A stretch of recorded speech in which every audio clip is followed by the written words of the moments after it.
berjudul Daur ulang sampah menjadi barang yang bermanfaat. Oke, langsung saja. Ini saya William Samutake. Saya Farid. Saya Doraidin. Saya Bila Ramadan. Saya Ramadhani. Saya Abdul Aziz. Bab pertama, pendahuluan, latar belakang. Itu. Latar belakang. Sampah plastik merupakan sampah yang paling banyak dibuang oleh manusia karena banyak orang yang menggunakan plastik untuk keperluan sehari-hari. Entah itu per orang, toko maupun perusahaan besar. Misalnya belanjaan pasti akan membutuhkan plastik untuk beberapa orang. Belanjaan jika plastik sudah tidak terpakai, apakah plastik itu akan tersimpan? Tidak akan.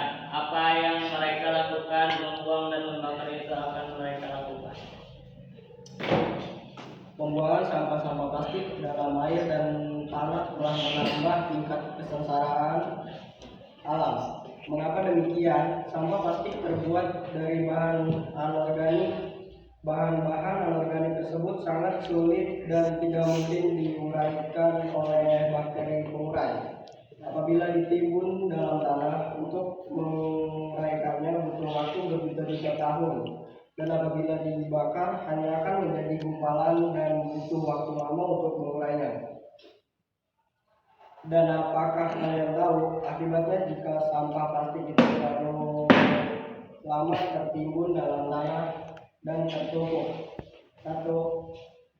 Terjadi pemanasan global yang berdampak pada kehidupan manusia itu sendiri. 2.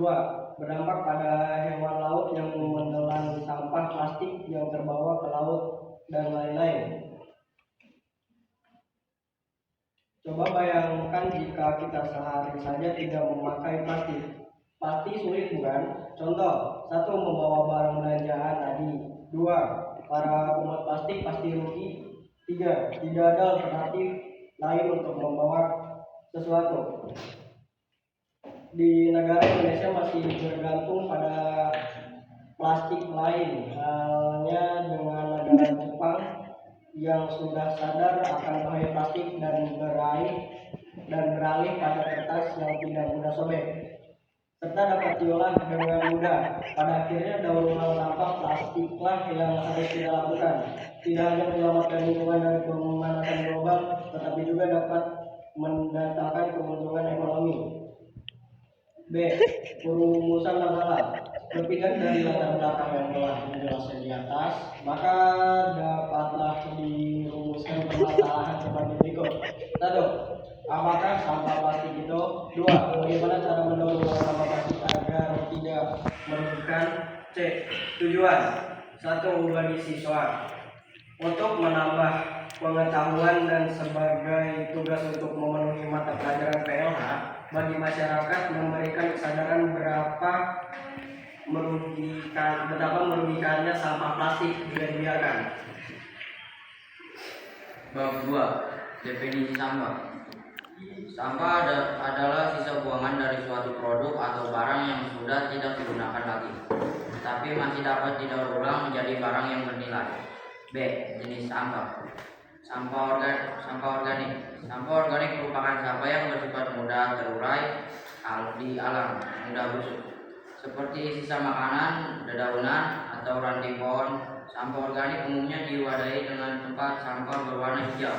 Dengan memisahkan sampah organik dalam wadah terdiri, maka dapat memudahkan sampah organik diproses menjadi pupuk kompos. 2. Sampah anorganik. Sampah anorganik merupakan sampah yang sifatnya lebih sulit terurai, seperti sampah plastik, kaleng, dan styrofoam. Sampah anorganik umumnya diwadahi dengan tempat sampah berwarna kuning. Dengan adanya tempat sampah khusus, maka dapat mempermudah pemanfaatan sampah anorganik seperti kerajinan daur ulang atau daur ulang di pabrik. 3. Sampah bahan berbahaya dan racun. B3. Sampah B3 umumnya diwadahi dengan tempat sampah berwarna merah. Sampah B3 merupakan sampah yang dapat membahayakan manusia, hewan, atau lingkungan sekitar. Contohnya sampah B3 yaitu seperti kaca, kemasan deterjen, atau pembersih lainnya. serta pembasmi serangga dan sejenisnya agar meminimalisir dampak yang mungkin ditimbulkan. Sampah B3 perlu dikelompokkan secara khusus dalam suatu wadah. 4. Sampah kertas. Sampah kertas juga merupakan jenis sampah yang dapat dipilih secara khusus dalam wadah tempat sampah berwarna biru. Pemilihan sampah kertas berguna untuk memudahkan proses daur ulang kertas, karton, potongan kertas, pamflet, bungkus kemasan, berbahan kertas, dan buku juga termasuk dalam jenis sampah kertas.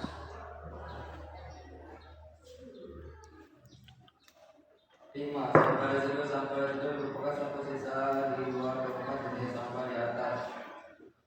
Tempat sampah yang diperuntukkan bagi tempat sampah residu umumnya berwarna abu-abu. Contoh, sampah residu yaitu seperti popok bekas membalut, bekas permen karet atau buntut rokok. C. Dampak negatif sampah. Dampak membuang sampah sembarangan akan merusak pemandangan, mendatangkan bau yang tidak sedap,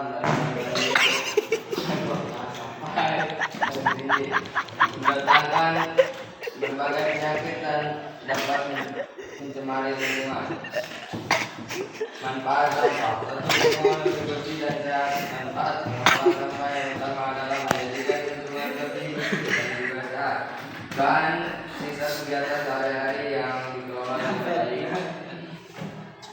dan rutin dibersihkan menjadikan lingkungan bebas dari tumpukan sampah. Kondisi ini menjadi lingkungan yang sehat karena tidak ada media untuk pengembangan penyakit. 2. Menjadikan peluang usaha. Selanjutnya, sampah yang dikelola dengan baik dapat menjadi peluang usaha bagi yang memiliki nilai guna, misalnya botol bekas, sedotan kain atau sampah lainnya bisa diatur ulang dan dijadikan kerajinan.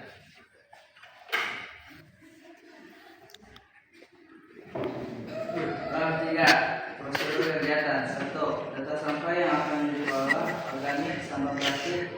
2. Nama produk yang akan dibuat: hiasan gelas dari sampah botol plastik. 3. Alat dan bahan. Alat: 1. Lem tembak, lem power. 2. Gunting. 3. Pulpen. 4. Penggaris. Bahan: 1. Botol plastik. 2. Balon. 3. Gunting. 4. Karton. 5. lem. 6. Pisau. 7. Tali. 4. Cara pengolahan sampah. Pertama-tama mencari barang bekas yaitu botol plastik, lalu belah di bagian tengah dan masukkan balon yang sudah ditiup, dan terakhir beri tali dan hiasan dari karton. Cukup sekian presentasi proposal dari kami. Untuk bab yang terakhir yaitu bab 4. Di sini kami akan mengerjakan penutup. Yang pertama adalah kesimpulan. Kesimpulannya adalah dari data di atas dapat kita simpulkan bahwa sampah plastik dapat merugikan, dapat juga menguntungkan. Yang merugikan jika kita membuang plastik sembarangan, jika kita membakar sampah plastik, asapnya akan mempengaruhi efek rumah kaca atau global, akan mempengaruhi efek rumah kaca atau global warming. Dan yang menguntungkan, jika kita memiliki kreativitas dalam mengolah sampah plastik, sebaiknya kembangkan. Tidak hanya mendatangkan keuntungan, kita juga telah menyelamatkan dunia. Dan yang kedua adalah saran. Untuk saran, semoga dengan membuatnya makalah ini kita bisa menambah wawasan atau pengetahuan kita sadar akan bahayanya sampah plastik yang dibuang atau dibakar. Begitu saja tanpa tahu akibatnya. Kita tahu bahwa plastik bisa mendatangkan keuntungan lebih. Kita juga tahu bagaimana mendaur ulang sampah plastik menjadi barang yang bernilai untuk dijual. Cukup presentasi dari kelompok kami. Kurang dan lebihnya mohon maaf.